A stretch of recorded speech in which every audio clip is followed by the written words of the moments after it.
Hello, I'm one of the Uro-Oncology Specialist nurses. I am going to speak to you about signs and symptoms to be aware of which could indicate recurrence of prostate cancer. One of the signs we look for is a rise in the PSA. A one-off rise does not indicate recurrence. We look at it along with other indicators. Therefore, we may monitor for a period of time until there are consecutive rises. Every case is individual and we do not always look at the figures. If doubling time is less than 6 months, this may indicate a scan or change of treatment. Maybe a rise in the PSA is accompanied by other symptoms as follows. Changes in waterworks. So if you are passing urine more frequently or experiencing urgency, the flow may become slower and weaker than normal, and if the flow is stopping and starting, you may find you are straining to pass urine and feel that your bladder isn't emptying fully. Are you getting up more in the night? If you are experiencing any of these symptoms, we can arrange a flow test.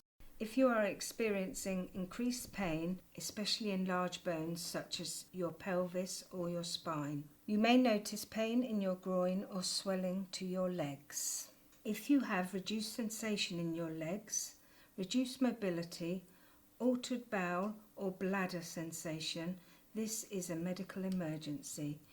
You need to make sure you contact the appropriate team. This could be what is known as spinal cord compression, where the tumour is pressing against the nerves in your spine. Less common symptoms could include reduced appetite, nausea, unintentional weight loss, and increased fatigue. If you notice any of these symptoms, we would suggest a telephone call to your GP to rule out any other causes. If you are concerned about recurrence of prostate cancer, it is important to make contact with the relevant specialist nurse team for advice. If you have been discharged back to primary care, please seek advice from your GP and they will make contact with the relevant team.